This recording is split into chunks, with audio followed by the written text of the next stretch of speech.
2 million sa turista. So, alam mo, mga, hindi ko alam, ako, hindi naman ako masasabi natin na yan ay pinupusukan natin yan, ano? At ang nakakaalam lang ng dahilan ng BBI Department of Tourism.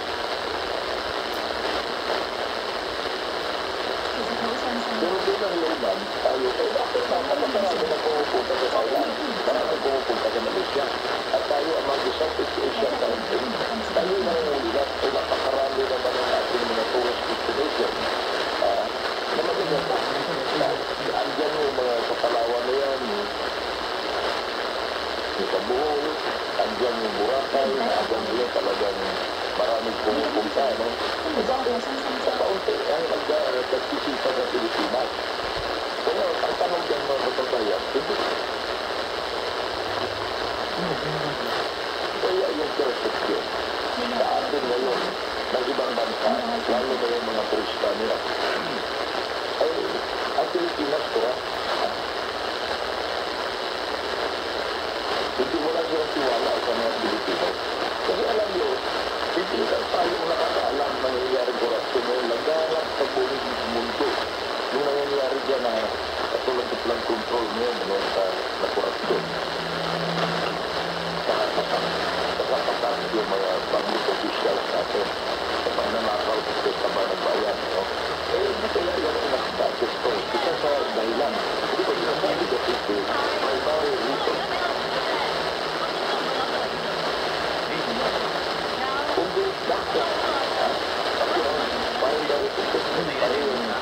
Pati yung ano na yan, yung tourism natin nagpapasal.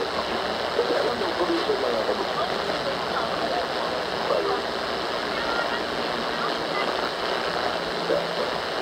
Simpleng competition.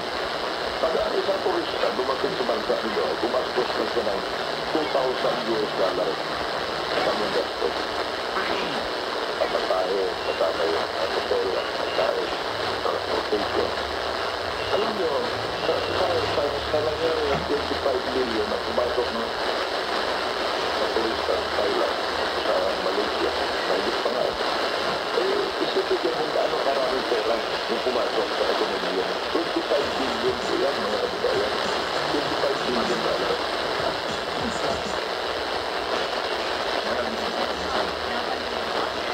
Napakalaki ng halaga.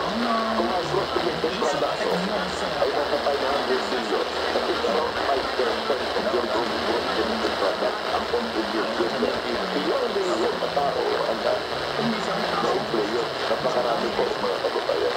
Isa po yan sa dahilan kung bakit napakahalaga ng tourism.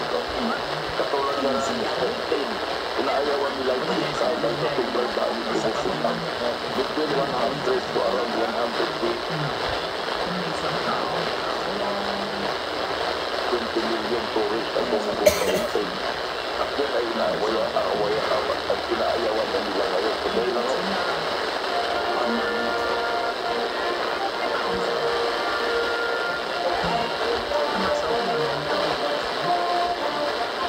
tuloy-tuloy tayo.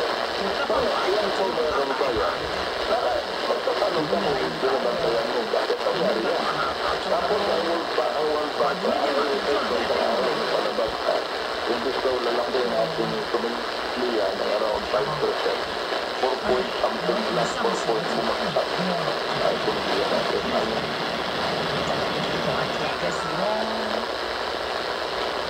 Tunutok na tayo. Kaya kung kapatanan mo, kanutuga ang ekonomiya mo, hindi naman tayo magbiro, hindi naman tayo bumabasa. Dahil di ka tulad sa Germany ngayon, minus 0.2% ang kanilang tunutok.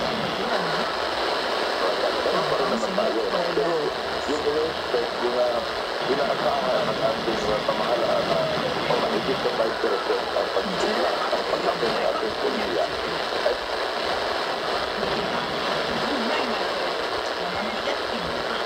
mukhang mabagsak po, no? Mga kababayan, sa mas mababa sa 5%. So, dahil dala po yan, mga kababayan, alam nyo kasi pag isang bansa ay ganyan na nakikita na hindi magandang pangyayari. Pero korupsyon, na matinding korupsyon na nangyari. Yun po yung naging dahilan sa mga foreign investors na hindi mo lang, huwag na mo lang tayo mag-invest. So, kahit sa local na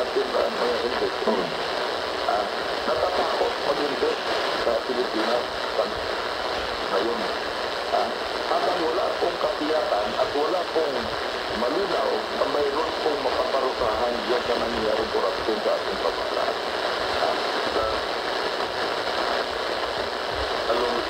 Pag sinabi natin, kasi mga leaders yan, hindi natin sabihin na ibang tao yan. Mga leaders yan, mga congressman yan, mga senador, mayroong yung mga leaders, alam niyo yung mga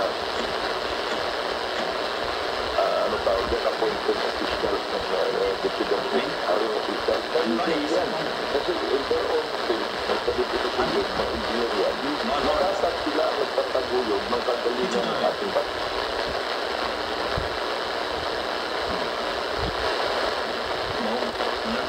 Ng ating bansa. Nagtitiwala tayo. Kasi alam mo mga kababayan, yung immorality na nangyari sa isang government official, lalo na sa election system.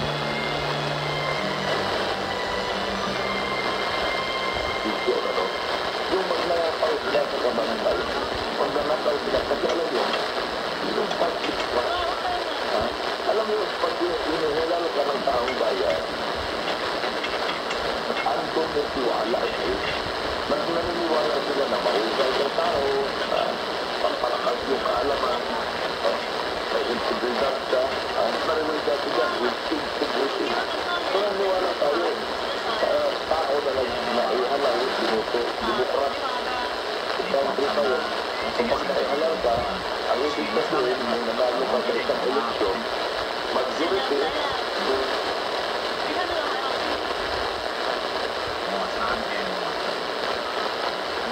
sa lugar mo, kung sa publikista, sa distrito mo, kung sinaguro ka naman, majority sa buong Pilipinas, naniniwala sa katapatan mo, sa pagiging loyal mo sa bansa ng Pilipinas. You have high moral values. Pero nangyari na rin mga kababayan, lumalabas kayo na talagang ilang pagkita yung papatawag bukas yung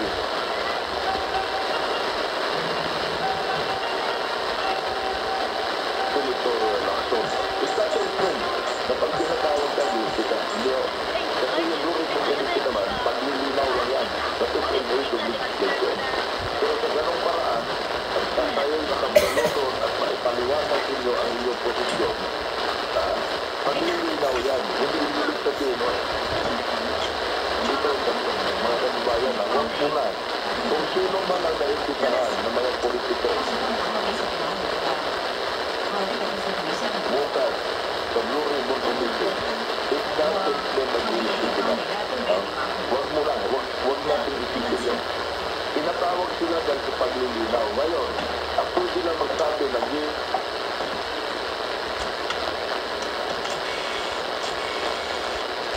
ang isang tao o hindi, court of law lang. Wala ako, kahit ang Blue Ribbon Commission, kahit na yung mga ICI nila, investigation naman sila. That is only enough for them to establish kung mayroong may sila dyan sa mga legal ano tawag dyan, prima facie evidence o kung may probable cause o whatever. Ito, pero dahil naman kayo abogado para magsampa sila ng kaso sa korte. Pero kung nagkaturi lang sila, dahil yan ay dadaan pa naman ulit yan, yung magtuturi kung kaya ay government official